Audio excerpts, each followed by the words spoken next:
Virginia is for lovers and long shots, baby. We get you locked in for Richmond with our best bets for the NASCAR Cup and Truck Series. It's a brand new episode of the Backroad coming right at you.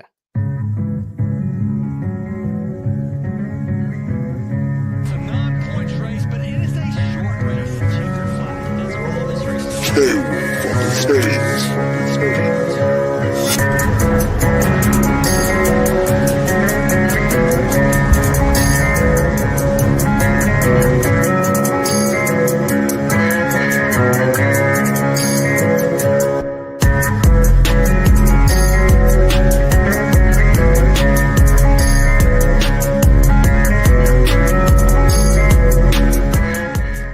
What's going on, everybody? Welcome into the Backroad. It's In Between Media's NASCAR betting show. My name's Elliot Hicks. With me is Seth Woolcock. And Seth, you mentioned it right before the show. Thankfully, your voice is starting to come back a little bit. It was a tough weekend, a lot of work, but it was a good weekend. Shout out to the crew from the Fantasy Football Expo this past weekend. Big event for IBT for sure. Yeah, absolutely, man. Draft night out went off without a hitch. The inaugural IBT Classic, also an absolute hit. Great time out there on the course with all the lads and ladettes on Friday. Very, very fun time out there in Spring Valley. Canton always delivers, but it gives and it takes it, right? Like, I did not have a voice for most of my shows on Tuesday and Wednesday, but we're finally getting back in the groove. Got to watch some racing with you over the weekend as well. So always a good time. Shout out to everyone over there at the Expo, Spring Valley, Jerseys, where we put on Draft Night Out. And of course, the IBT family, who is front and center there at Draft Night Out and the Classic, man. No doubt about it. We need to just fire up the Fantasy Racing Expo now. We'll see how we can get that. But yeah, you're right. We got to watch some of the Watkins Glen racing there in Canton. We'll start off with that in the rear view, give you the reaction to the weekend up in the Finger Lakes, as well as the news in the NASCAR scene and a horizon forecast. That'll come next. We'll break down Richmond. And then in our parking garage props, we will give you our best picks for the Cup and Truck. And as we see some comments start to float through here, saw Kush and Marcus in the chat with us, as well as a few others. Throw your picks in the comments. Throw your best bets in the comments. Anything that you guys like, we want to be on it. We got Stan here as well saying Buescher. I didn't quite catch who Kush picked. Obviously, Marcus is going to go with C. Bell. So is Brian Brown. William Byron for the win with Kush there. A couple of solid picks there. We got Denise Lake House. Yeah, Dee checking in. Yeah, everybody. I can't keep up with everybody, Seth. You're throwing them up. Yeah, Nick. We got Nick and Jamie. We got to meet Jamie in person for the first time over the weekend at the Fantasy Football Expos. That was pretty cool as well. No doubt about it. Shout out to everyone who's riding along with us. And a special shout out to everyone. Ricky Bobby, yeah. If you ain't first, you're last. That was the case for Kyle Larson last week. But special shout out to everybody in the IBT Racing family, our Discord group that we have for $3.99 a month or $36 for the year. Gives you full access to our exclusive weekly betting model, which has really been hitting for us. It gives you access to the Discord chat with all of our crew in there, myself, yourself, Rod, Ryan for my fantasy race, and all the fun, the really fun gang that we have in there. Yeah. Entry into memorabilia giveaways, which we might be a little overdue for. We'll have to pull something out of the chest there. And yeah, you get our full weekly betting cards too. I know that the phrase you described for me, Seth, was volume better. So I have a lot of bets that don't necessarily make the show. You can see them all in there. And you get Seth's breakdown as well. And now the same purchase also for the football season will give you access to the IBT football family. You get to be in the chat with Seth and all of our talented football guys over there. Of course, Rod and I will be there too, but probably mostly for the banter. You get memorabilia giveaways there too, like all the stuff that we gave away. Shout out to all the winners from the Football Expo. An exclusive Q&A, start and sit, anything you want to know, Discord show with Phil and Ben, two of our great fantasy analysts that we have over there. Access to the full weekly betting cards on the NFL and college football side, just like Seth and I do over in the racing chat, and entry into the exciting touchdown contest. You can make your anytime TD call in that channel each week, update the leaderboard weekly. The winner gets a plaque from Dynasty Deck. So now you get two sports for the price of one as we head into football season. The NFL is right around the corner. Oh, dude, it's going to be so much fun. The IBT Racing family has been a hit, sweating out the picks with everyone each and every week. And now adding football, it adds one more day to the calendar for us, a couple more games each week to sweat out. So looking forward to that very, very much. S. Cole checking in with us saying, I think one of the RFK boys punches their tickets to the playoffs this Saturday. It could very much happen. And Didi, all too kind yet again with a $50 super sticker. Thank you so much, Didi. We appreciate it. That goes right back into the fun for all the giveaways we do, for all the trips we're taking out to the expo and to cover more races. So thank you so much, Didi. I appreciate it. Hope you have a blessed rest of your Thursday. And thanks so much for always riding along down here on the back road. We appreciate you. No doubt about it. Thanks to everyone riding along the back road. And if the rumor mill is true from just about an hour ago, might be using some of those funds to cover a Dover All-Star race. Yeah. As North get the points race. We don't have that in our official news for the week. We also want to shout out those who are listening on the audio version on Apple Podcasts. Please leave us a review if you haven't already. Also, everyone from Western Tennessee on 101.5 FM, Talking West Tennessee, 8 p.m. on Saturday. That doesn't quite work super well for the Saturday night races, but go ahead and hit the live bets when you're listening there in Western Tennessee. Saturday night, the race will kick off by then, and maybe our picks will be running pretty well, and you can hit some live outrights there. The links to all of that in the episode description, and we also have something new we want to talk about this week, Seth. Yeah, man. Shout out to our newest partner, myTickets. Very, very excited to work with them. We don't try to push a lot of sponsors on you guys if we're not using them. And when I came across myTickets this summer, I fell in absolute love because myTickets is on a mission to save $4 million on tickets this year by helping you buy at the right time. Their auto buy feature automatically purchases tickets for you during price drops. And you can also try their buy now tracking, which notifies you when tickets are projected to be at their absolute cheapest so you can save the most. Whether you're trying to attend your favorite sporting event, maybe a NASCAR race, a concert, a festival, or a musical or play, myTickets has you covered. Go to mytickets.com and use the promo code IBT to start saving up to 20% or more on your next event. Elliot, I absolutely love this partner, man. They're so cool because they kind of gamify the ticket buying experience, and they help you kind of get some of that closing line value that we're always searching over here on the NASCAR streets, but in ticket buying. So shout out to them, and hope everyone goes over there, uses that promo code IBT, mytickets.com. One of the best platforms I think we've ever had the pleasure of partnering with. So really hope you guys can help support us by supporting our friends at myTickets. Yeah, man, there have definitely been times when, you're going to buy a ticket for something and I see, man, this was maybe $20 cheaper. I sure got it then. And then the prices go back up. Telling you the best time to buy. Definitely a cool thing. Shout out to everyone at myTickets. Shout out to everyone here. Let's go ahead and get the show rolling and look back in the rear view at Watkins Glen.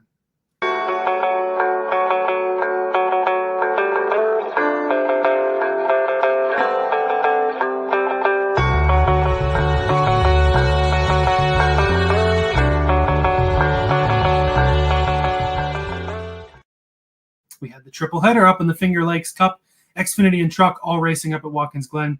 We'll start with the Truck and Xfinity series, and we'll chat about those for a little bit as there were some eventful things that went on. Corey Heim got the win in the Truck series, his fourth consecutive Truck road course win. Race went into triple overtime, pretty eventful stuff happening there. In the Xfinity series, we saw Zilisch and SVG out front again. They get tangled up. The 9 car ends up junked. We saw some chicanery from Austin Hill continue, junk in the field, leading to a pretty long red flag. Zilisch grabs win number 6 of his rookie season, but not a lot of celebrating that he could do for it, as we'll talk about a little bit later. Scary moment there with him falling off of his car in victory lane. But honestly, that all kind of took away from Austin Hill, and that's probably our main topic of conversation here with the 2 lower series. You come back from getting suspended for right hooking somebody, and then you decide to left hook somebody into arguably the worst part to wreck in all Watkins Glen, one of the spaces where you see some of the worst wrecks in NASCAR, and junked so many cars, including my McDowell top 5 bet and your Taylor Gray bet also junked there as well. Man, I mean, that's like 2 out of the last 3 weeks. Every time this guy's running, he is absolutely screwing the pooch. Screwing me out of bets left and right. Would have had a huge week. Had 3.5 units down on a top 10 minus 110 on Taylor Gray. I keep betting Taylor Gray because the numbers are fine. You know what I mean? He runs really good each week. But nothing you can do when Austin Hill is just an absolute maniac out there. Get this guy out of NASCAR. I'm done. I'm absolutely done with this guy. Go run Atlanta. Go run Daytona. Do what you got to do there. But then, this guy gets off, scot-free. Finishes P4 like it's just another day, dude. I mean, just grow up, Austin Hill. Get out of NASCAR. We're better off without you. Have fun being a career Xfinity guy, which there's nothing wrong with that. But one, at least, that's unliked by not only bettors, but all NASCAR fans everywhere because he's an absolute jerk of how he races people on the track week in and week out. Yeah, it was definitely disappointing, especially after the whole Martinsville mess that we had. He says, I want to be one of the leaders here in the Xfinity series. Goes out, gets himself suspended, sits out at Iowa. comes back and destroys even more cars. Thankfully, Michael McDowell and everyone involved there with some hard hits were okay on the Xfinity side. But it was, I mean, I honestly thought after seeing that, I was like, maybe they're going to suspend Hill again. It was not a right hook, but it was a left hook into a dangerous spot, regardless of the rate of speed. I feel like somebody had to have mentioned to him, hey, man, this is a really bad look after you just got suspended. You can't be pulling this again, or maybe they will throw out a suspension or a fine or some sort of thing. Even an in-race penalty in that case would have sufficed. Hold him in the pits for 2 laps. He doesn't get that P4 that you talked about. Yeah, I mean, exactly, dude. It's dangerous. Like, how many bad crashes have we seen in that end of the track? Michael McDowell himself has one of the worst crashes in Watkins Glen history, and then we just sent him into it again, and he was having a really, really great day for Spire, who's had a really tough run in that number 11 car this season. So a real bummer there, and absolutely. I mean, in my mind, I think one more incident like this where you go out and junk a bunch of really, really good cars that were running pretty much up front all day long. I mean, Riley Herbst had a good run going. Sheldon Creed had a good run going. So many people in that same echelon. I think you do it again, you park them for the year. Sorry about it. You might have to. I mean, it's we've seen some egregious stuff out there from Austin Hill, and hopefully he quits screwing people over and quits screwing over our betting cards too. TK mentioning same argument for Zilisch. Back to back being involved in wrecks with teammates like at Hill is the bad rep, but it is annoying how Zilisch is getting a pass. I understand that after Iowa, I know he was getting very frustrated on the radio and he was running toward the back, and it was one of those deals where that was kind of my point when I was talking about him for the cup bets. Was this is a kid who still has a lot of maturing to do despite his talent, and yeah, we saw him make a pretty irresponsible move. He's the one who veered off the track and missed the corner. SVG is holding his line and gets completely wiped out there, taking him out of contention for the win. Yeah, it's a tricky situation. One, like I think SVG knew he's coming back on the track, should have gave him some space, but at the same time, he's in the racing lane. So I think that is a racing incident.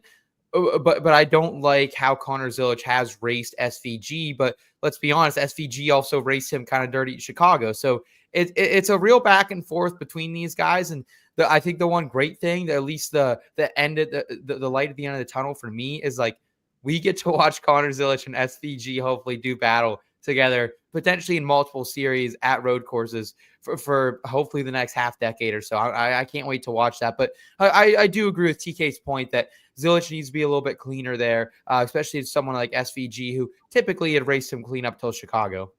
Yeah, and he'll learn as he goes on. He's still a young kid. You could arguably say he got some karma, as we'll talk about it in a minute. But I think Zilich's talent really is needed in the Cup Series because it was the SVG show once again on the Cup Series side.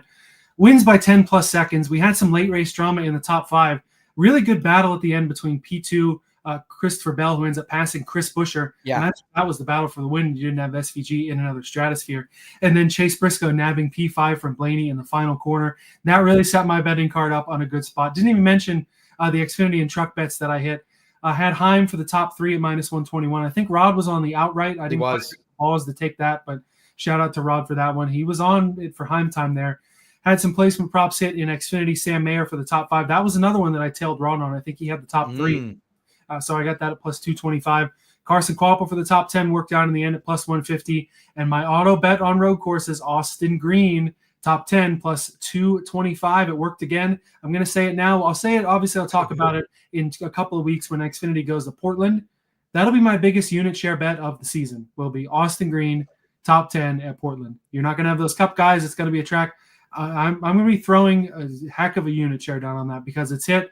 And in the Cup Series, too, thankfully, the SVG outright I had boosted to +188. That Briscoe top 5 at +310 was solid. Had top 10s as well on Tyler Reddick, Bubba Wallace, and then Chris Buescher over Michael McDowell at +120, 2311, helping me out there as well. It's the first time all year I've been in the green 3 weeks in a row. Very good summer stretch for myself and even better summer stretch for the kid over there, you, Seth.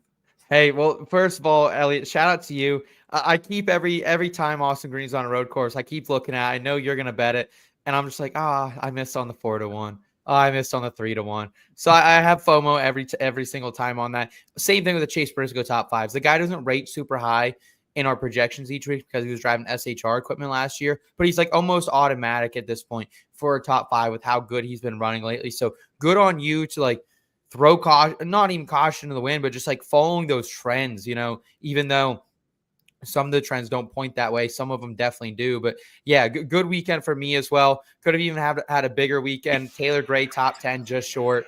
Zilisch falls short of that outright in trucks. And then I had a little poll action for a top 10 long shot in Xfinity. Brendan Pohl, he finished his P12. I'll take that bet every day, 10-1.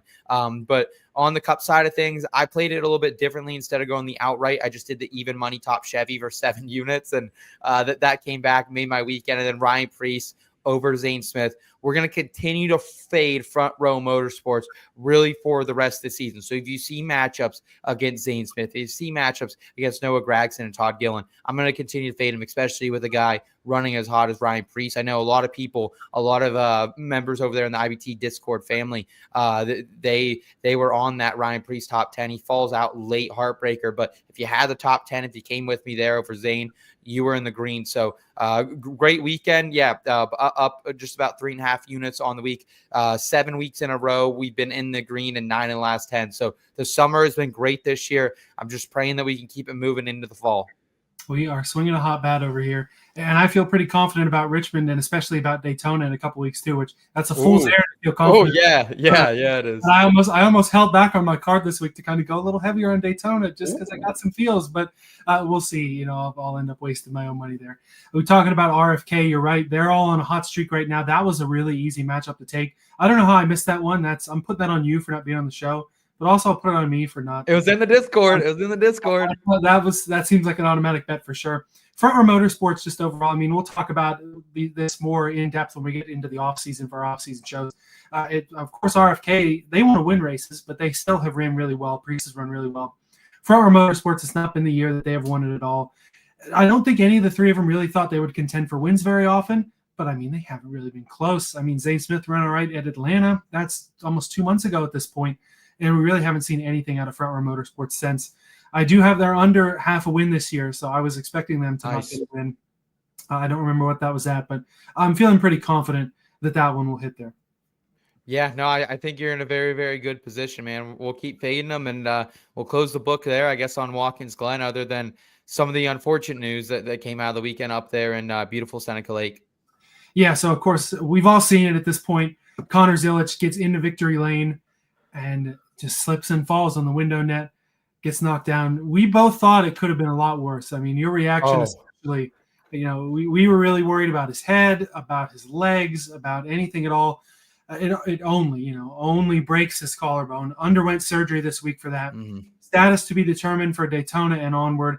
Definitely a tough year, though, for this kid. As talented as he's been, gets his 6th win of the year, has to miss a couple of weeks with a concussion. I think he only missed 1 or 2 races there. And then probably not going to race at Daytona, at least for my assumption here, after having to go through a broken collarbone.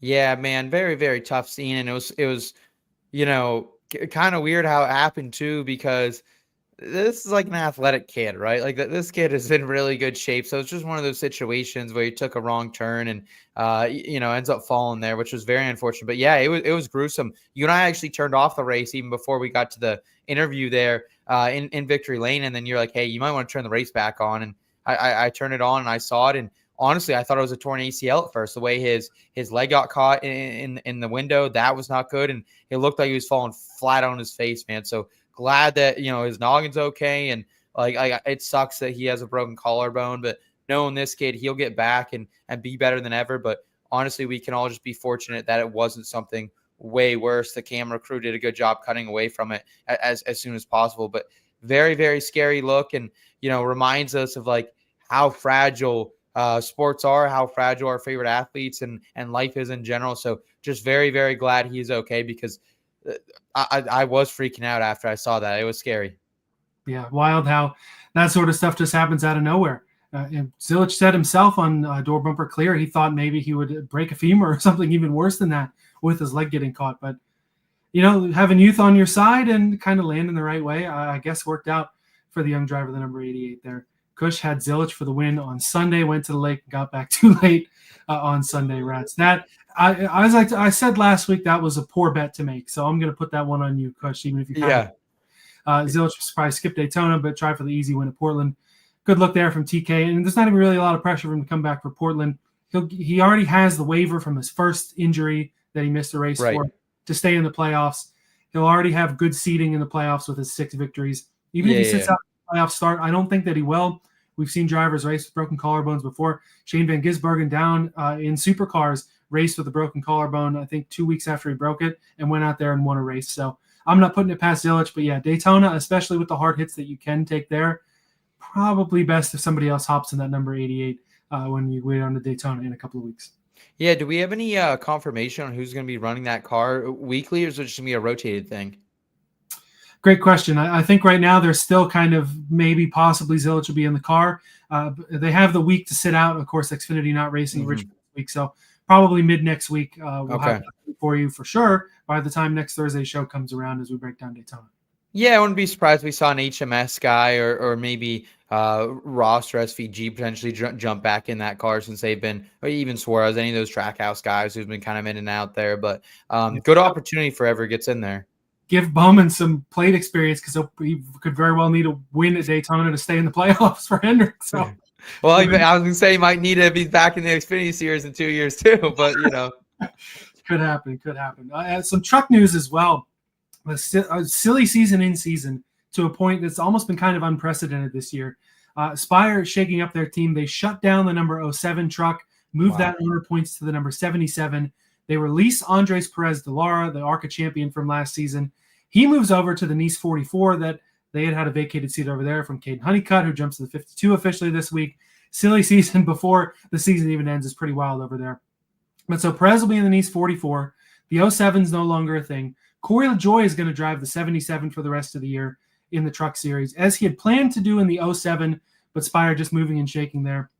The rumor mill initially had Spire just kind of completely bailing on the truck program. I think they've realized that they've bitten off more that they can chew. Their full-time opportunities as well as the part-timers who come down and expect to win. It really hasn't happened. I don't think it was even that Andres Perez de Lara was putting in bad performances. He was just being a truck series rookie, had a couple of good runs, and was even running top 5 for a lot of the early part of the Watkins Glen race. I think he may have even gotten the fastest lap at the end of it or close to the end of it. A talented kid who will continue to drive full-time in the truck series at least the rest of the year. And Spire, like I said, maybe they bit off more than they can chew, and they're going to hope their performances are a little better the rest of the year with who they have in those trucks to start with. Yeah, I think that's the whole thing, right? I mean, going and doing what they did and essentially buying out, Kyle Busch Motorsports was quite the undertaking, I think, for a young team, and it was ambitious. And we've even seen Rowdy's performance when he goes down to Spire hasn't been what it was when he was running for himself. But I really like what Perez de Lara has done so far this season. I think he has speed at times. And for a former ARCA champ, I'm glad that he kind of slots in right there with Nice, who, got rid of Honeycutt a couple weeks ago. And it's just kind of a revolving door here. And Corey LaJoie might not be about I know I kind of, we've all banged that drum and, definitely taking our shots at him, but he was pretty good earlier this season when he got in that 07 truck. So excited to kind of see what he can do for the 77 the rest of the way, but definitely a lot of moving and shaking here in the truck series. And it's especially interesting, Elliot, because I remember usually the truck series is one that almost like the dust settles there after the dust has settled everywhere else. Mm-hmm. Yeah, they're really moving pretty quickly. And it's the same deal that Nice said. I guess Honeycutt had signed somewhere else. The Spire could not commit to plans for 2026 for Andres Perez. So they said, okay, we're going to release you, knowing that he would land in the Nice seat and that they needed to. Spire, they really need to focus on their playoff run with Raja Caruth, too. He's got the win. He's locked in there. And that'll really help them, too. They'll have the part-timers go around in the other two, really focus on that 71 and trying to get Raja as far as they can in the playoffs in the number 71. Don't have an extra banner for this. Announced earlier this evening, Stewart Freisen is not seeking a waiver to return for the Truck Series playoffs. So that opens up an extra spot. Their regular season finale is tomorrow night over at Richmond. And now we know that Freisen is out of the picture, which opens up an extra spot on points for somebody. Of course, Honeycutt could make it in on points there. He seems to be in a pretty safe spot now, especially with that extra spot there. And we know the 52 will remain in the Owners' Championship, but it adds an extra layer to that Drivers' Championship to get one extra guy in on points over there. Yeah, I'm really excited, man. It's honestly going to be a pretty good cutoff right there. I mean, not that far back, you got guys like Gio Ruggiero, who's had a really nice season. He's been kind of competing up there too. And former like Truck Series champion Ben Rhodes also kind of in the mix right there. So it's going to be a really closely contested race at Richmond. It gets very interesting with Freisen kind of exiting here. And I'm excited for it, man. And even down to like the last race of the season, I think it's going to be a nail biter because Lane Riggs has been really, really good this season. You have guys like Daniel Hemrick who are just top 10ing you to death each and every single week. Same with the finger. So if I had to ask you right now, like give me your truck championship 4, who is it? Championship 4, Corey Heim, of course. I think Riggs is probably a good shout. Okay. Probably an upset in there somewhere. Man, I'd have to look at the points. I'd say Heim, Riggs, Hemrick, Finger. That's where I'm going. Maybe Majeski sneaks in. Maybe Chandler Smith sneaks in. But it's going to be fun because even guys like have like Tyler Ankrum, who's been super consistent. But really, very much looking forward to that race tomorrow night in Richmond, man. Yeah, we'll have to be sure to break down the playoffs a little more extensively heading into whenever they start. So I think they have a couple of weeks off before playoffs will start. They're not going to run Daytona. And maybe it's Darlington or maybe Bristol. I don't know. We'll look at the schedule for future weeks. In future weeks, we've got to break down this weekend's schedule first and everything for the Richmond Raceway race weekend in this week's Horizon Forecast. Hey, Michael, it was only 20% chance of rain. I think we got all 20.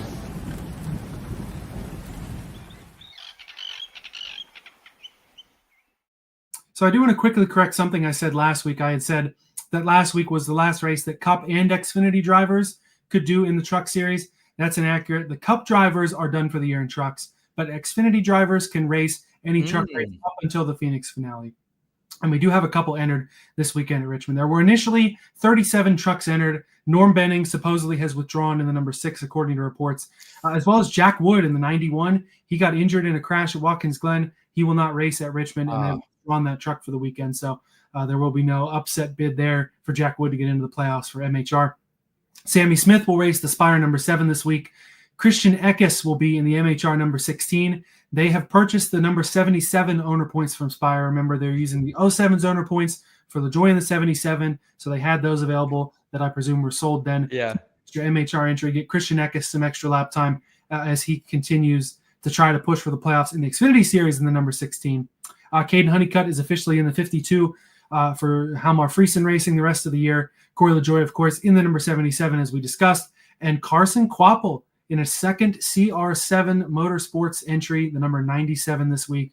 That'll be fun to watch. On the Cup side, your 30 charters and 6 lawsuit cars. Jesse Love and Corey Heim are in the field as well. Love in the 33 for RCR, and Heim in the 4th 2311 car, the Robin Hood number 67. Your weekend schedule.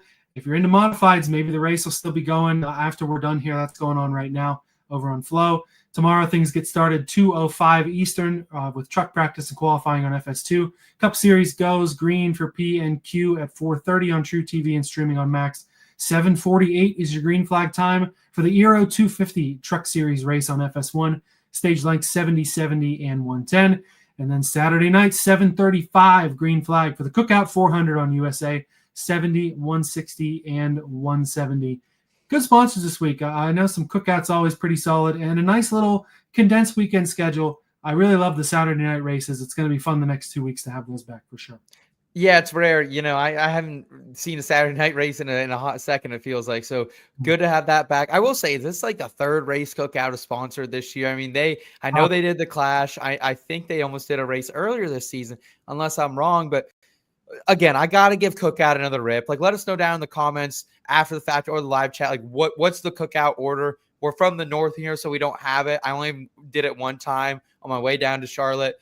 Didn't love it, but it might have been my bad on what would you say your order there? Like a queso burger or something? Is that what you run? Yeah, the burgers are usually pretty solid. You can get a quesadilla as a side, which that's the automatic winner for any restaurant. If you're a guy who likes iced tea, they have their huge tea. It's just a big old cup of tea. Okay. White Butter Bites pretty good.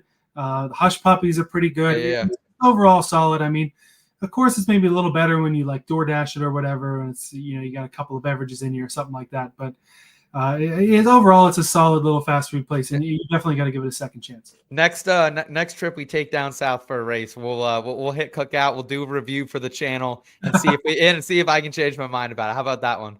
There we go. At least it's easier to say than the Auto Trader Echo Park Automotive Grand Prix. Yeah, get that out of here. Park Automotive 400 that we had later in the year. We'll take some cookout any day. No insult to those guys as well. You can throw us some cash too if you want. It's just a bit of a word salad that people can have some trouble saying. But Richmond Raceway, also pretty easy to say. It used to be called Richmond International Raceway. They've dropped that. The tire for this weekend, as we start to look at the preview, same tire they ran at Bowman Gray, Martinsville, and North Wilkesboro earlier this year, as well as Martinsville last fall. The right side tire is the same tire that was used as the option tire here last year. The left side tire, slightly softer than last year. Are you factoring that in at all this weekend, or are you assuming that tires are just going to kind of be a side thought and just kind of an excuse that we give for trying to get the racing better when it probably isn't going to be? Yeah, I was trying to factor tires in earlier this season, and it just feels like nothing they're really doing outside of having a race of option tires is really handicapable. That's kind of my opinion, because now we're mixing lefts and right. You know, like I mean, I was already factoring in Richmond from last year, so it's like that doesn't really change anything. And like the other tracks that we've used the left sides on, like they're not really legit comps to what we're doing here. So no, long answer, no. I'm not. Yeah, and no, the right side tires will be the same as what the option tires were. There will be no option tire strategy. They use that. Phoenix was the only time this year, right? And then they haven't pulled it back. I liked it, man. It was fun. It was fun. Like it wasn't great for betting, but it was fun. Like Ty Dillon, I was like, oh man, is Ty Dillon gonna win this race or something? Yeah, and I think it worked when you had 2 Richmond races last year, but with only 1 race there at the track, you want to have it legit. I know it's almost out there, so it's almost the same sort of thing as we see at Pocono and tracks like that. You give them the one date, you know it's probably going to sell out because people still do. Going to this 0.75 mile asphalt short flat track.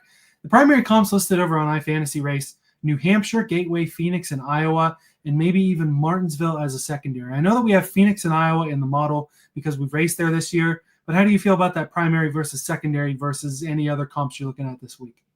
Yeah, Martinsville to me is like super unique, so we didn't weight it in the projections this week. Maybe that was a mistake, but to me, like, I was gonna say, when I saw that, I didn't love it either as a comp track to this. Yeah, like I mean, it's flat, like it's flat, right? Like so I get that, but no, I really do put Richmond in that bucket of New Hampshire, Gateway, Phoenix, Iowa. But honestly, it's almost a weird thing of its own where like someone like Ryan Blaney is super good at all those tracks, and he's not really good at Richmond. Like we talked about that last year. I remember I bet Blaney pretty heavily coming into Richmond and did not work out at all. So just something I guess to keep in mind there. But yeah, I think you nailed it with Loudon, Gateway, Phoenix, and Iowa primarily.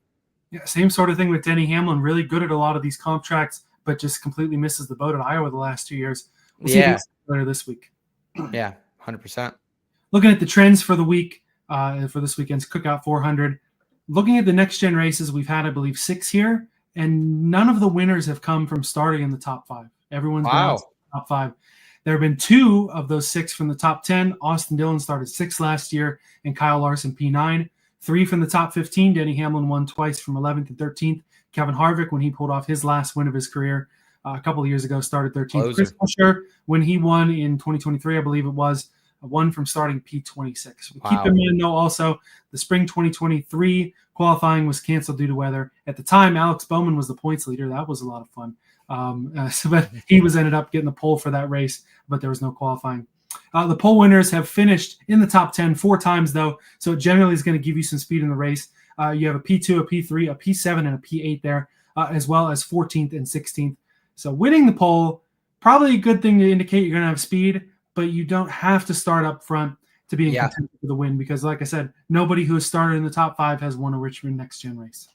Yeah, I'm completely there with you, man. This is one of those racetracks where there's not going to be probably a ton of passing, but it's going to come down to strategy and track position. If you can hold that, you're going to be in a pretty good situation, but there's nothing stopping you from flipping the field and getting up there and kind of saving your day a little bit. So while I do really, factor in what we're going to see tomorrow off the truck on Friday, it's not everything, and the trends are telling us that. No, and I think it is a game of track position plus strategy. You don't have to start right at the front, but it is still 5 out of the 6 have started in the top 15 or 16. Right. So you really can't start too far back in the field. No. Pull one out of your rear end like Chris Buescher did. In terms of overall, Kyle Larson's your best active driver in starting position in 20 starts, an average of 8.8. Denny Hamlin is second, 36 starts here, average starting position just over ninth. William Byron exactly a 10.0 in his 13 starts, with Joey Logano and Ty Gibbs rounding out the top 5. Your active pole winners, Denny Hamlin's done it 4 times. Larson, Keselowski, and Logano have 2 poles. And then you have Reddick, Blaney, and Busch with a pole each. When you take it out historically, the pole does win 17.65% of the time. Front row, 28%. Top 5, 54.4%. So historically, the top 5 does really well, just not in the next gen. Top 10, 75.74%. There have been 13 total winners that have started outside the top 20. The deepest winner was spring 2018. Kyle Busch won the race, starting 32nd. But that is prime Joe Gibbs, Kyle Busch.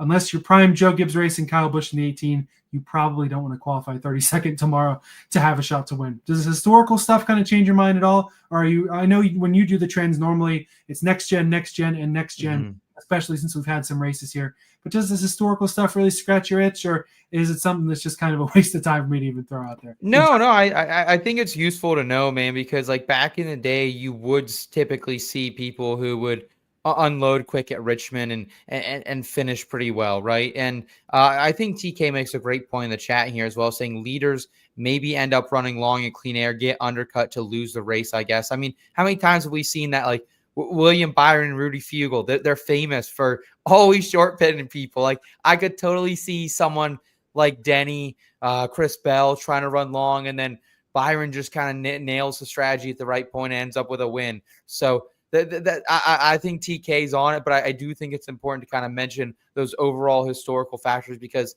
Richmond has really been around. I mean, as long as I've been alive and watching racing, man. Yeah, no doubt about it. You talk about guys running long, guy that needs a win, Brad Keselowski, notorious for running out long, and it's helped him at some points too. Could easily see that this weekend as we look into the race stats. Your next gen winners, Denny Hamlin has a pair of wins, Harvick, Larson, Buescher, and Austin Dillon, as we talked about a few minutes ago. Active race winners overall, Kyle Busch has done it 6 times. Denny Hamlin has 5 wins at his home track. Larson, Keselowski, and Logano each are the pair of wins. And then Austin Dillon, Chris Buescher, Alex Bowman all have won here amongst active drivers. 5 guys have earned their first win here. Casey Kane in the mid-2000s, Tony Stewart, Kyle Petty, as well as the late Neil Bonnet, and James Hilton, a name that you throw out there. Mostly known in the modern era for attempting his final Cup Series start in the 7 Daytona 500 at 72 years of age. And he ran full-time ARCA at 78 years of age. Just a badass out there. Shout out to James Hilton. Neil Bonnet, shout out, James. In his own day for sure. Yeah, absolutely. Yeah, there have been 2 overtime races in the next gen. Both races last year went into overtime.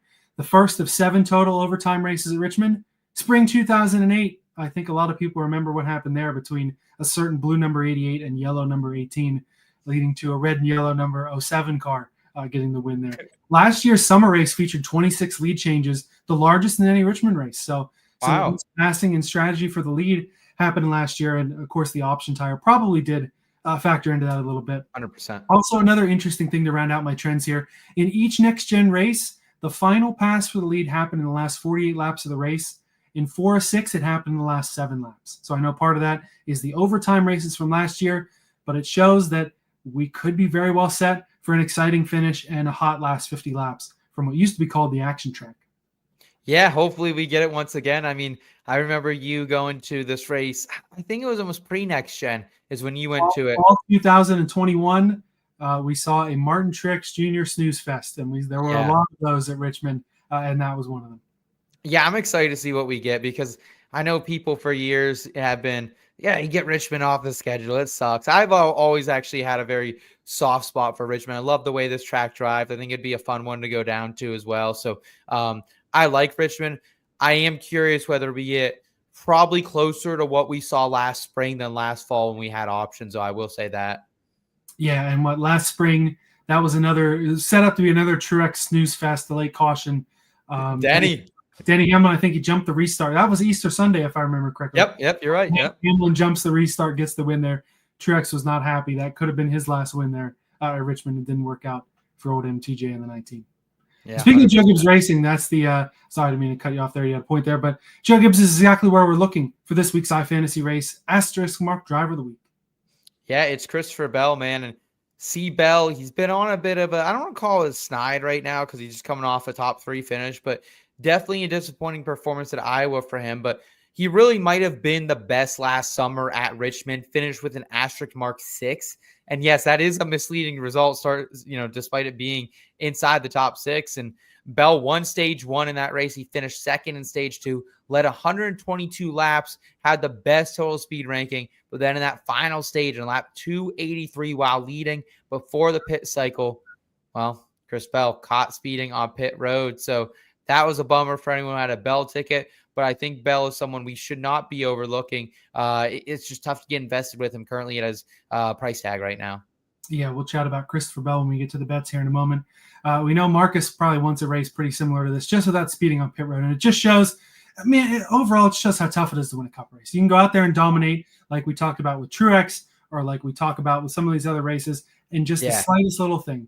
One little red dot extra on the dashboard there for those guys, and it'll totally kill your race. At least he still got the 6th place. Definitely an asterisk mark there, and definitely a guy to watch, as well as all the Toyotas and everybody there in the JGR stable. Yeah, I think we had a chat earlier in the Discord this week asking if we like Toyota on the outrights. Like, I definitely do, but just not at even money, like that's the whole thing. I do expect probably a Toyota to win, but I'm taking it a different way, and I think there's some value out there for it. Our guy Bob Bodner, he's catching me in our IBT Media fantasy league out there. I actually forgot to set my lineup last week, so that was not great. I was at the expo, right before I was getting busy. I was setting the lineup, and then we got a swarm of people coming in, and I didn't get to set it there. But Bob's tracked me down saying Richmond, awesome at night. Good to see you, Bob. Thanks for hanging out. I agree. If you're going to go see a Richmond race, it's got to be the night one, right? Yeah, and we used to have so many more races on Saturday nights too. We were talking earlier. Now, few and far between. I know, Bob, you're probably excited to hear that news of the All-Star race potentially coming to Dover next year. Like I said, it'll be a fun one to go down there if they have it. Little Miles the Monster action. And a little Saturday night. It may not be the Pontiac Excitement 400 or the Chevy Rock and Roll 400 that we had. Still expecting a fun night, though, at Richmond, as we're just 2 races away from the playoffs. Let's start to break down our bets for the week in the Parking Garage Props.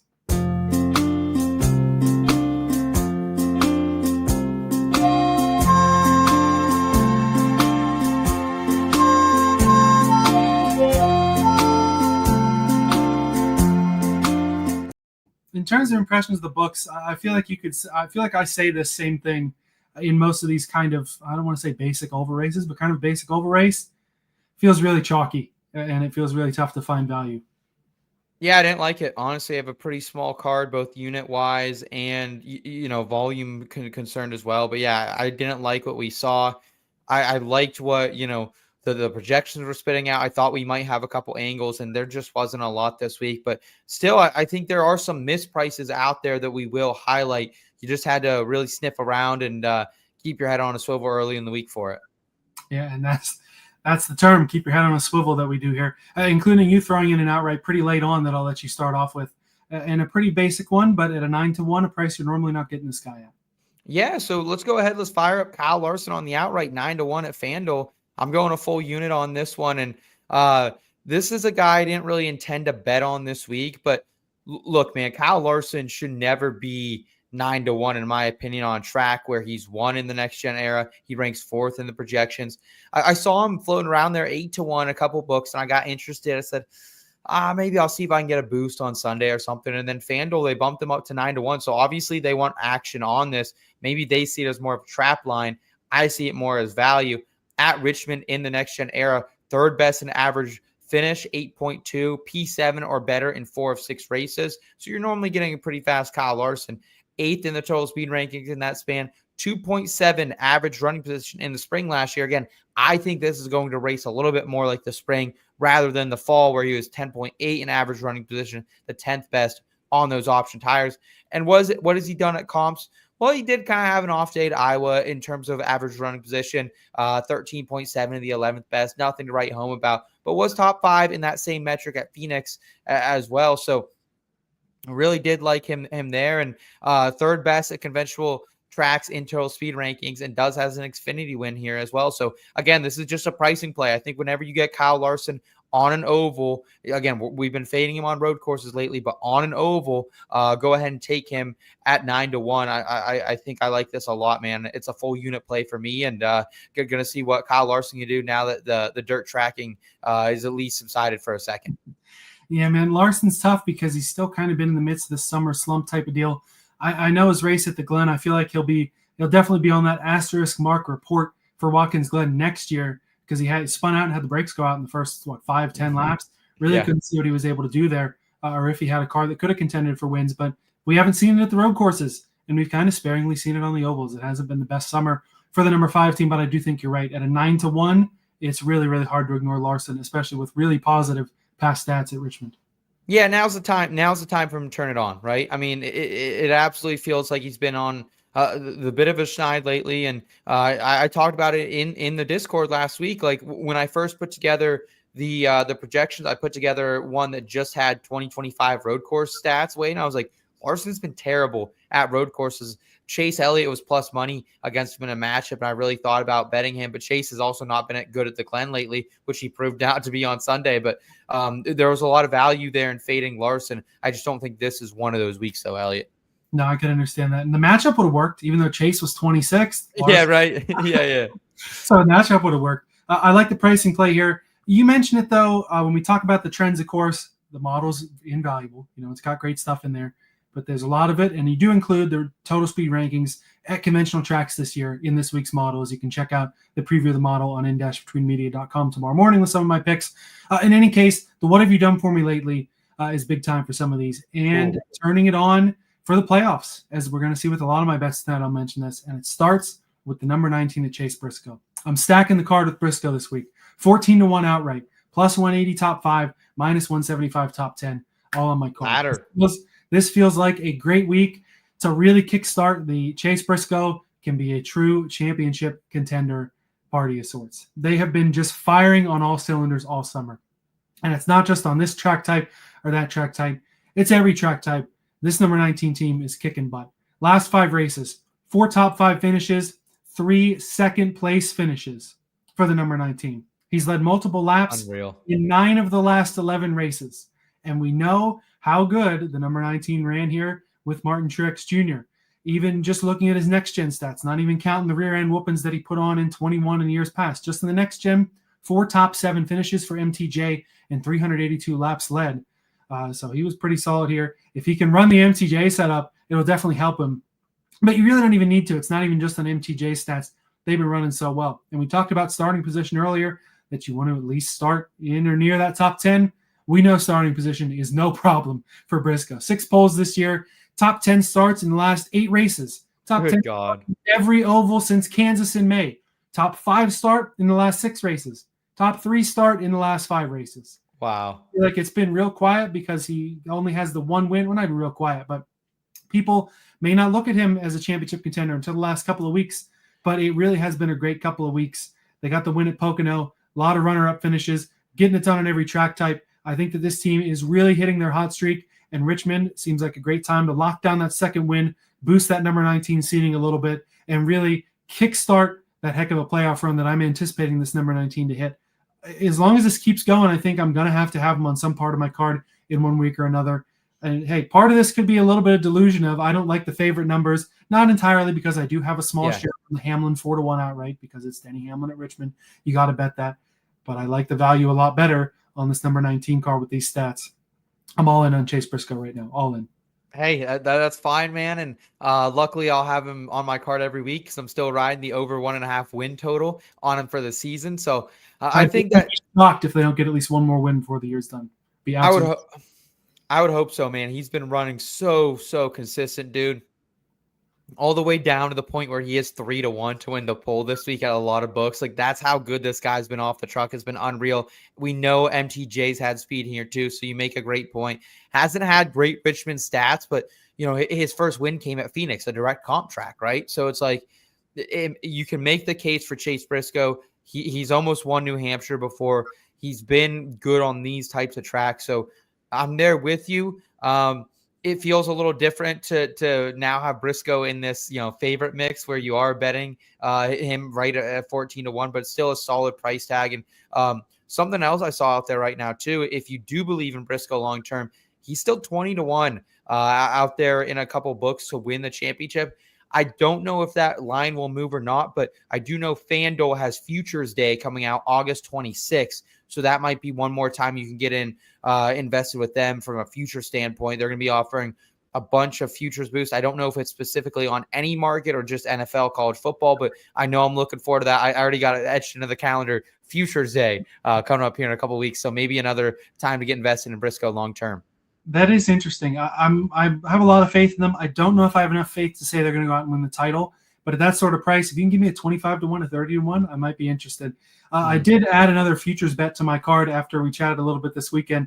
SVG to make the championship 4, and I think it was 15 to 1, maybe 12. Okay. But it was somewhere in that neighborhood where I threw a little bit on it because we were kind of chatting about it after he won the Glen. The pathway is kind of there because he's racked up enough playoff points. If he can run 15th in the first round, he'll make it through. If he can win the Roval, he'll make it to the round of 8, and then just try to your best in those last 3 ovals. And it's not completely out of the ordinary there. It's maybe a little wild bet, but we've got some wild bets on the card here. I'm calling your other outright for the week a pretty wild one, but it is at a wild enough number that I'm not only willing to hear you out, I also threw a little sprinkle on it myself. Let's go squad ride, baby. And look, Elliot, I did not come into this weekend seeking out to bet Austin Cindric. No, I did not. But he should not be 100 to 1 on the outright behind the likes of Austin Dillon, Carson Hocevar, Ty Gibbs, and yes, even Corey Heim at some books. He's 15th in our projections, and largely he's getting dragged down because his finishes at Richmond, well, they've been pretty crappy, right? Like they really have been. 22.2 average finish, best finish of P12. So I get it if you're like, no, Austin Cindric's been trash here. But look, man, he's been great at the comps this season. 4th best average running position at Iowa 2 weeks ago, 6.8 after starting 4th, led 20 laps in that race. 10th best average running position at Phoenix earlier this season with 6 laps led. We talked about guys who aren't afraid to mix up the strategy, run a little bit short, potentially run long. Austin Cindric and his crew has absolutely mixed it up at times to get some track position. 10th in the total speed rankings, though, at conventional ovals this season. So I think there's real value at him at 100 to 1. I'm going a half unit on that. And also, Elliot, I would also implore everyone to take a look at his top 10 line as well. Austin Cindric top 10 at plus 410, 4.6 of a unit. The outright is going off for 60 to 1. I've seen that as low as that. And top 10, I see it over at Caesars right now, plus 150. I think that's where it should be. So, you know, hedge yourself a little bit with the plus 410, top 10 ladder, but he has the equipment. He's been solid over the past month, 4 straight top 20s coming into this race. And maybe he gets back over the fence for Penske in this Mustang dark horse, man. I really like Austin Cindric. I think a win is on the table in 100 to 1. It feels a lot like when I did not bet him and regretted it at Gateway last year.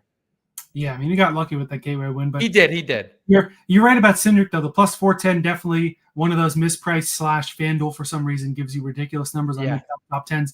And I think I had this wrong too, that it is a FanDuel bet, the 100 to 1, not a Bet Rivers. But hey, check Bet Rivers too. Maybe they got a good number on it. For Cindric, one of those guys like Briscoe and like Larson, they've got the wins on the table. They are locked into the playoffs. They can, I don't want to say rest on their laurels, but they are in a spot where these guys are trying to boost their playoff points. They're trying to boost the points they can get. They want to be seated higher than they are, especially Cindric, second to last winner in the point standings. It will be near the bottom of that seating. A second win will really help out that number 2 car. And like I said, they're in a position. All the winners are locked in. There's no winners that are going to miss the playoffs now that we've had enough new winners to balance out. Somebody at least is going to make it in on points. Cindric is a guy who can mess around with it a little bit. And we know Penske's got some speed here. We'll talk about some other Penske-affiliated cars at 100 to 1 and plus 410 for a top 10. Why not Cindric? I don't blame you. Yeah, man, it's time to go on him, dude. Like, look, he looked good at Iowa. He's been running pretty decent overall, and this is just one of those spots, you know, almost like an Austin Dillon from last year. If we do happen to see an upset, maybe we won't because, you know, there won't be an option tire and teams won't be cheating, you know, allegedly. But at the end of the day, Austin Cindric 100 to 1. It shouldn't be the case in a Penske Ford. It just shouldn't be here. So very, very happy to get this number again. No plans to bet him this week, and sometimes it's just the way the cookie crumbles. Yep, pair of bets on Cindric. I didn't hop on the top 10, but I did throw a little sprinkle on that outright because it would be fruitful. Let's move into the placement props here now for good. We each have a top 5, and then we'll get to some top 10s. And mine is another "What have you done for me lately?" combined with some moderate success at Richmond from himself and from the crew. Brad Keselowski for a top 5 this week, plus 275 over on Bet365. I know it's bold to bet on Brad for the top 5, but they've been running really well lately as well. Top 10 in the last 6 oval races, which includes 3 top 5s, highlighted by that pretty solid run at Iowa. P3, 68 laps led there for that number 6. In the next gen at Richmond, 3 top 10s, and I think those are all, obviously they're all with RFK because that's when he moved to RFK was with the next gen, but 3 top 10s here, which include 102 laps led in that summer 2023 race that was won by his teammate, team car Chris Buescher. I'm going to be all in on RFK next week as well, because of course I don't have an outright on any of the RFK boys, and we know that they show up at the plate tracks at the super speedways. There'll be plenty RFK bets on my card next week, but I cannot count out Brad Keselowski here to run pretty well. I'm believing the owner-driver will pace the team again this week. Pretty solid top 5 number, honestly, for Keselowski, and he's the guy who needs the win. Buescher and Priest are having their bubble battle. For Brad, it's no question he needs the win. They'll go for it at Daytona, but RFK certainly would love getting Bad Brad in this week and then fight it out between their 2 cars next week. I don't think it'll come that close, but I do think a top 5 for the number 6 back on the table. Yeah, maybe that's the way to play Brad, right? Because he does have to be aggressive. He does have to go for the win. So I was also looking at Brad pretty closely this week, and he was just outside the top 10 in our projections, but right on there. And minus 140 was the best odds I could see. Again, BetMGM. I'm a real person. I have a show. Google me, please. Like, you're not going to find the most impressive track. BetMGM has been given. They have some good numbers, good bets. I can't believe. I know. Yeah, and I can't get invested there, but they have the minus 140. And if I was able to get that somewhere, I probably would have bet it. But best I could find on the books that do, think I am Seth Woolcock. I can get Matt minus 150, which just wasn't worth the squeeze there. But maybe plus 275 is worth a drink, honestly, on that. I will consider that. I also saw him everywhere in a matchup. I can't remember who was that matchup head-to-head was against, but it was in every single book. So I am interested in Brad Keselowski. Probably gonna have him in my fantasy lineup as well. Yeah, it couldn't have been a great matchup because I didn't think the matchups were all that enticing this week. I have one that, as the day's gone on, I have a little less faith in, but still enough faith to talk about it here in a few minutes. You have a top 5 bet as well that someone in the comments has picked up on here, if I can find it. Stan, Hamlin top 5 at plus 100, really hard. Master track. Well, yeah, we would like to know what book that's on if you happen to have that. Hamlin owns the Virginia tracks. Hamlin, my father, he should win. Had to be where? Had to probably be early in the week that he got that. That's a great line. So I'm throwing out Denny Hamlin top 5. I'm going 3 units down on this. I agree wholeheartedly with you, Stan. I mean, this is one of those things, like you always say, if you get hit in the mouth 5 times, what do you expect for the 6th time? So sky high, number 1 in the projections. Best Richmond next gen average finish here, 5.0. Best in total speed rankings by far as well. Top 5 in 5 out of 6 next gen Richmond races, including 2 runners ups, 2 wins. Best average running position in the fall, 2.8. Wasn't the best in the spring, but still had the 4th best average running position among active drivers as well, 8.2. Good at Phoenix this year, a little off at Iowa, so I understand if people are hesitant, but still overall really solid with the 2nd best total speed rankings at conventional tracks this season. This is a bet that is going for as low as minus 250 right now, so I'm absolutely in on this line at minus 130. So it was at Bet365 2 days ago. Okay, Stan, good on the quick trigger there. Our guy Blaze Wolf also, Elliot, saying, what's up, Blaze? Blaze always over there in the Discord putting out some gainers, saying Brad K versus Reddick, Brad minus 140 ESPN bet. Yeah, that was the bet. If I could get Brad closer to like a pick'em against Reddick, I think I would be interested there too. Yeah, I'm not touching that one. But like I said, I have all the faith in the world in Hamlin to the point where I threw on a 4-1 outright, which is not normally a habit of mine. Are you down on the top 5 too, or no? Not on the top 5, just on the outright right now. But I guess I should probably get it before it gets bet down even more, huh? It's minus 250 at Caesars. That tells me minus 130 is a good number, right? Yeah, and Bet365 does have good numbers. All of my placement props that I'm shouting out, the rest of, I have 3.5, 4 others to chat about. They're all Bet365, so they do have some pretty solid numbers there this week on the front runners for the placement prop. So for Hamlin, I think a minus 130 for a top 5, probably a good number. And even his top 10, it's probably somewhere in the minus 300, minus 400 range, but might even be worth a sniff. This is the week I wish we had some college football to bet on. We're 1 week short, college football week 0 next week. Where you play this with some random, money line. Week 7 game, Yep. I think you had something that was like, okay, there's this bowl game in a month, but I'm going to parlay it with this because why not? And it worked. It was it was a bowl game, and it was a Daytona 500, Right. minus 200, winning number over something. I think, or maybe even number. I can't remember, but regardless, yeah. So that was that play, and this would be where I would look to cross sport parlay. But yeah, Denny Hamlin top 5 for me. Elliot, give me your 2 top 10s that you also have added to your card that I'm very intrigued about myself. Yep, I've got a few others. I'll start with one manufacturer and then pivot to another. This is one we were chatting about earlier. I gave this out in the Discord a little early for those of you in there. Joey Logano top 10 at minus 175 on Bet365. Love it. And when I bet a number this much juice, that I like it a lot. If you take out that chicanery that we saw last year from Austin Dillon, knocking Logano out of the way, spinning him out. If you take that out and say that Austin Dillon races clean and Logano finished second, we'll give him that. That would mean Logano has top 7 finishes in the last 5 Richmond races. Wow. In terms of the running position there. So he's in this top 10, almost right around this top 5. P6 in the model, again, top 10, pretty cool. Ran top 5 in all of the stages in both of the races last year. Wow. Top 5, pretty cool. That puts me inside the top 10. Top 14 finishes in 4 of the last 6 for Logano. And that also includes the Indianapolis bad luck where he would have won that race if they don't blow that tire at number 22, assuming that he could have made it through the restarts as well as Bubba Wallace did there. I think it's a really good opportunity for this 22 to start to pick up some steam. Like I said, running in the top 14, kind of flirting with the top 10 in races lately. Richmond's a good track for him. He'll have that from last year in the back of his mind. And we know, when does Joey Logano run his best? When does he start to pick up steam? Is in the playoffs. We've got 2 weeks to the playoffs.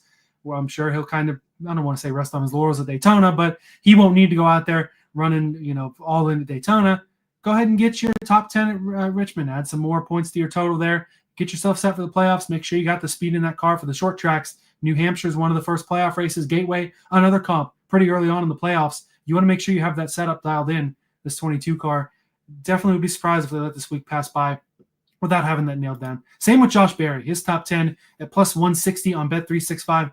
I was almost surprised this was at plus money kind of anywhere. I feel like Josh Berry, definitely a guy who should be looked at more on Richmond for sure. If they had played some different strategy at Iowa and finished better than 13th, maybe he'd be a little higher there. But it didn't quite work out for him there to run super up front. He's just behind Logano in the model. P7, looking pretty good. We know it's been far from a dream season. He hasn't gone out there and really dominated like they might have hoped. Got the Vegas win and he's kind of been mediocre. It hasn't been the greatest. I made that argument fading him in a matchup a couple of weeks ago. I think it was at Iowa, and I think it bit me in the rear end. It didn't work. He's hitting his marks at track we expect him to have solid runs at.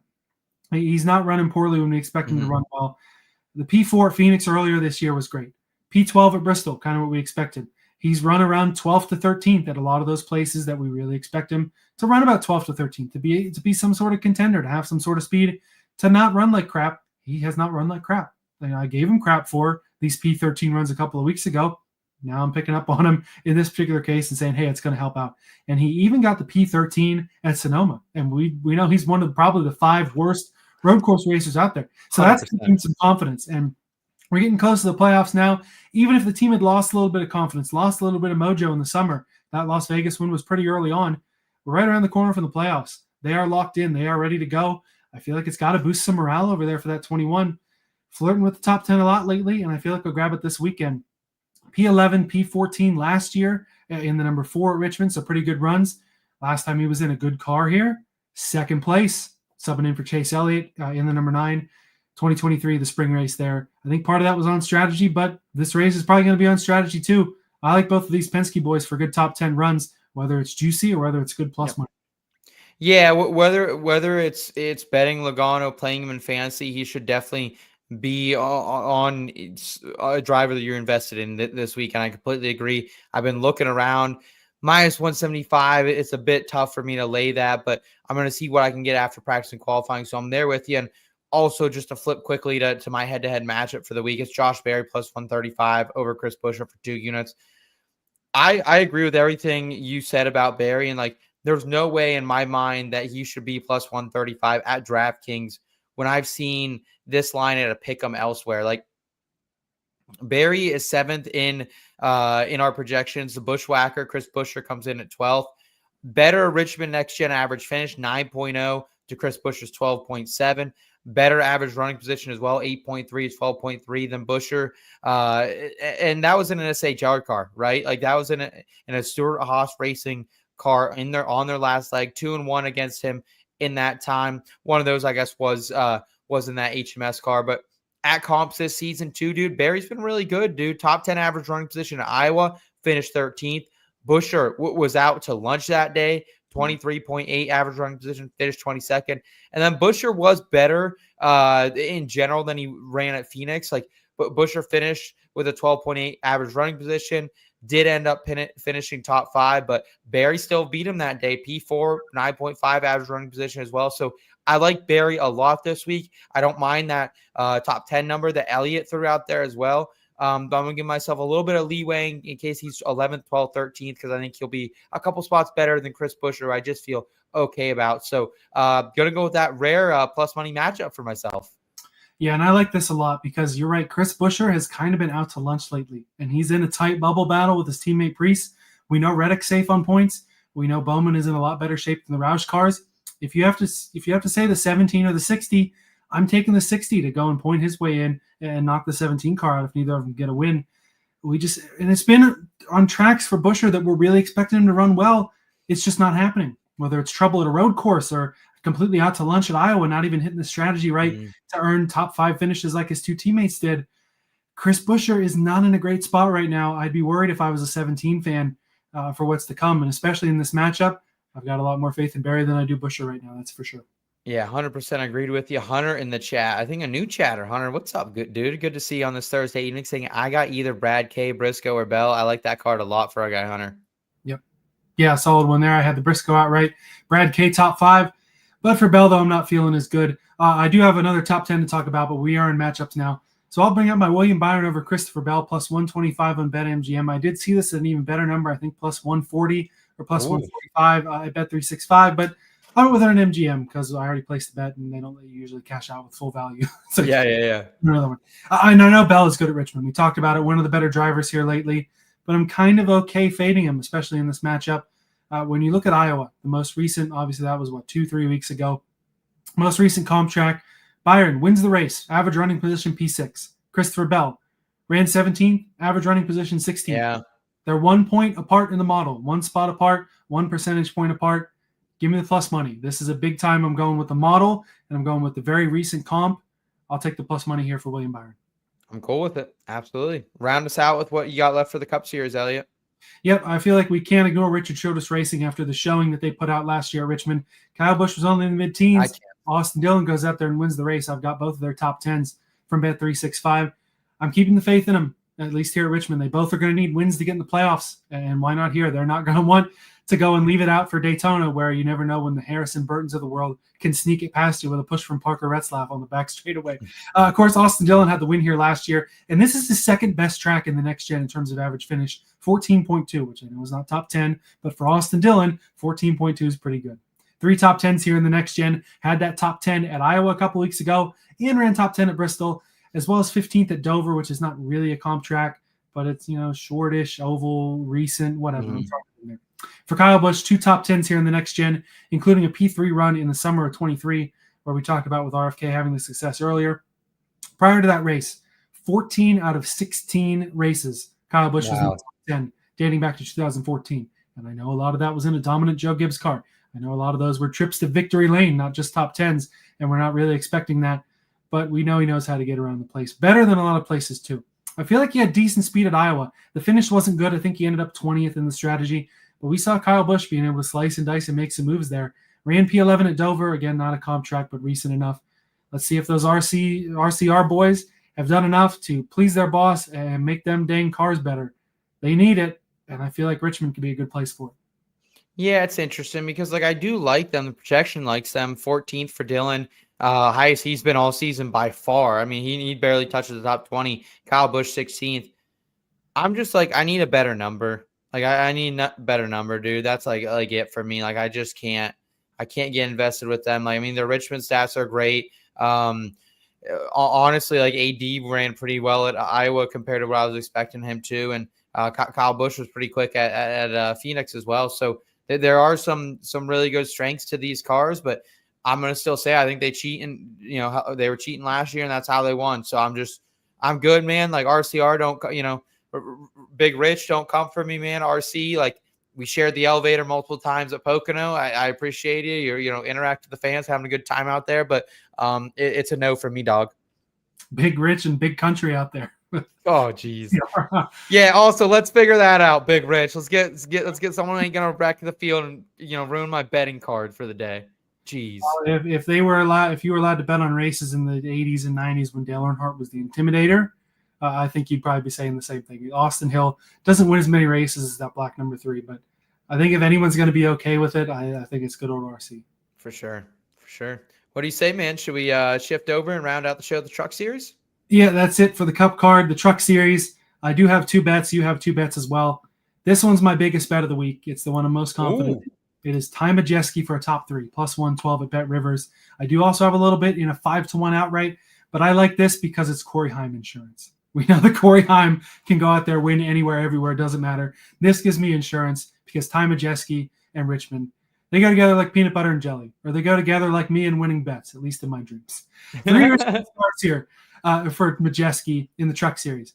2 poles and a P2 in terms of starting position. His finishes, P3, P2, and P1 last year. Yeah. 111 laps led here at the short tracks this year, had a P5 at IRP, a P6 at North Wilkesboro, and in general, top 10, 5 of the last 6 races for Majeski. I like him for the win, like I said, but I do like having my Heim insurance as well with this top 3 at plus money. This is a slam dunk for me. Like I said, biggest unit share of the week.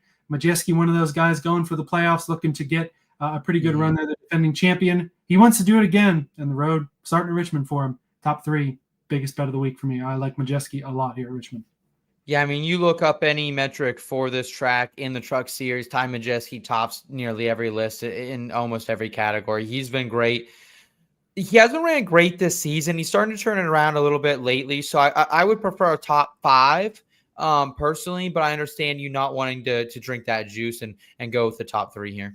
And you mentioned it, the old Rod Villagomez analogy. If I hit you in the face 3 times with that good old Muhammad Ali punch, I'm going for the 4th one. Why not? Knock my teeth out while you're at it. Yeah, absolutely. And I guess I'll throw it over to my Friday night shower beer parlay of the week. Yes, we brought it back. Plus 230 at DraftKings, 1.5 unit. And of course, it's the Friday night shower beer parlay of the week because that's about the time where I'm wrapping up my work day and we have a shower beer. So I'll probably be watching this while I'm in the shower, enjoying a nice little Busch Light. And we knew it'd be Busch Light. That's why I threw it on the graphic. Oh, hey, I appreciate that. Good branding there, Elliot. Still open to a sponsorship one day, Anheuser-Busch. Keep us in mind, please, as we continue to grow. We appreciate y'all and everything you do for us. And, man, I'll tell you what, not to get out on a tangent, but they were flowing this weekend, man. Me and you getting a setting with a couple of cases of Busch Light in front of us, and they are deleted pretty quickly, my friend. Hey, shout out to the rest of the IBT crew, too, joining in. Yeah. Little Duchesne's action, little Jake Perry action, also beverages as well. Yeah, Linda was even crushing a couple apples for us. So yeah, it was a good time out there. But what we're doing for the parlay of the week here: Corey Heim top 3 minus 125, Lane Riggs top 3 minus 120. You put those numbers together, you get 230. And why I really like this bet is because, one, I was thinking, hey, can I get invested with Heim or Riggs and on the outright? And it has to be a top 3, basically. And everywhere else for a top 3 is like minus 165, minus 170. So I found some value, honestly, just betting these straight almost. But to me, Riggs, 5 of his 7 top 5s this season were top 3s. So I'm expecting if he does run inside the top 5, it's going to be a top 3. That includes 2 wins in the last 4 races. He finished P5 here last year, started 4th that day. In 2022, in Freisen equipment, he also started P4, so has speed here. 5th at Gateway last year, 10th at Phoenix. Heim, 11 for 11 of his top 5s this season were top 3. So if he's inside the top 5, he is running inside the top 3. That's why I'm saying miss out on the top 5 number. That includes 2 wins in the last 3 races.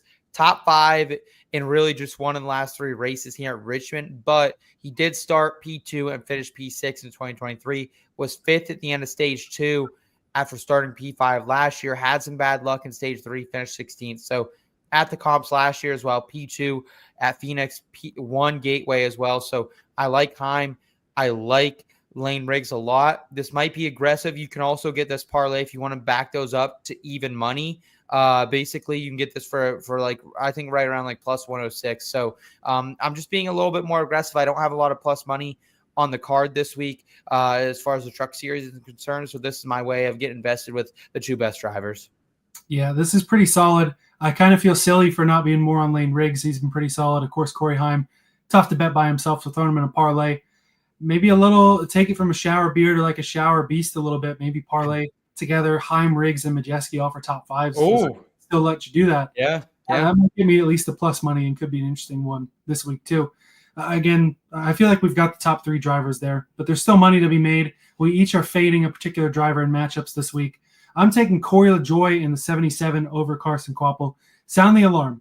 I bet Corey LaJoie. You know, we've talked a bunch of crap on Corey LaJoie through the years, but I'm putting a bet on LaJoie here, plus 105 via Caesars. I don't really have anything on paper to back this up. This is a vibes play, which kind of makes sense, though. We know LaJoie, he was better than expected in that Michigan truck race, and he's going to be running the rest of the truck races, so a guy that maybe will continue to be able to make money on. Kvapil, only ever one truck start for him, came a couple of years ago. Safe to say that even with Spires mixing it up and closing the truck and everything, they're at least better funded than those CR7 boys, even though Enfinger does make those trucks look really good. I'd still give Spire the edge equipment-wise. I think this is a matchup that'll be fun to watch. We know Heim, Riggs, and Majeski going to be battling it out up front. But when they shift that camera back to about 8th, 9th, 10th, 11th, 12th place, I think this is going to be a really good battle to watch all night. I'm taking LaJoie over Kvapil, though. Hey, I'm cool with it, man. And for me, I'm going to raise you the Corey LaJoie backing over Carson Kvapil and give me Daniel Hemrick minus 105 at DraftKings, 2 units down for me. I saw this the other way around at some books where Hemrick was actually favored, and I think he really should be. I mean, this guy has been nothing short of consistent this season, 13 top 10s, 8 top 5s in 17 races. That's about as good as it gets, man. In Xfinity here, 3 top 5s, 5 top 10s in 7 races. And like Carson Kvapil has never run a race at Richmond in the top 3 series of NASCAR. And this is a team, we kind of mentioned it earlier in the program, that he's racing with for the first time this year. They have been parked all year, and they're making their his second ever truck start as well. So I love Carson Kvapil. I think the kid has a ton of talent. You're not going to get any more bigger Kvapil fans out there on the street than Ellie and I, but I just think here against Daniel Hemrick, like instead of betting against Corey LaJoie at plus money, give me it against the guy who's top 4 in the standings right now. Yeah, I think for Kvapil, it's a combo of equipment and laps. Hasn't run here at all. It seems like the kind of track to be right up his wheelhouse, but also it's the equipment. If he were in a Spire truck or a JRM in Xfinity, if Xfinity were running this weekend, I'd like Kvapil a lot more. But in the CR7 stuff, second truck there, with the equipment and the talent that we see from Hemrick and LaJoie, I'm okay fading him in this truck ride. Yeah, I'm with you there too. We also have our guy, I believe it's Anthony from over there in the Discord, asking off the Tyler Ingram top 5. I am like this week. Ingram's not like, again, we're putting Heim up there, we're putting Majeski, we're putting Lane Riggs up there. I do like, if you can find Ingram in a good matchup, I do like him. He's ran consistent here this the past previous year, so I don't hate Ingram by any means. Yeah, I'm definitely off the Ingram top 5. I know it was a Rod and I specialty in the early part of the summer, but I'm off it. If that is you, Anthony, teach me how to pronounce your last name in the Discord, because I did totally butcher it last week and didn't put 2 and 2 together, I'm sure. So give me some education there. Just as all you guys, we're hoping that you hop into that IBT Racing Family Discord, because it'll get you into the IBT football family too as the year goes on. Good show tonight, Seth. It's going to be a fun weekend out there at Richmond. Hey, man, really, really appreciate everyone hanging out with us. If you guys could do us a quick favor, there's about 17 of you live right now on the YouTube channel. If all of you give us a thumbs up, you're going to continue to help us grow. You're going to push us in the algorithm. It's the easiest free way to support us. Please do that if you enjoy this type of content. Also, make sure you're subscribing if you're new to the channel. NFL season is right around the corner, as is college football. We'll have a ton of content for those two sports. As NASCAR, as we continue to roll down the back road here. PGA season, while it's about over, we still have swing season coming around, the Ryder Cups right around the corner, and 2026 futures on the horizon for that. And we have some entertainment betting content coming for you, all wrapped up into one nice place in dashbetweenmedia.com and right here on the IBT Media YouTube channel. Elliot, been an absolute pleasure tonight, man.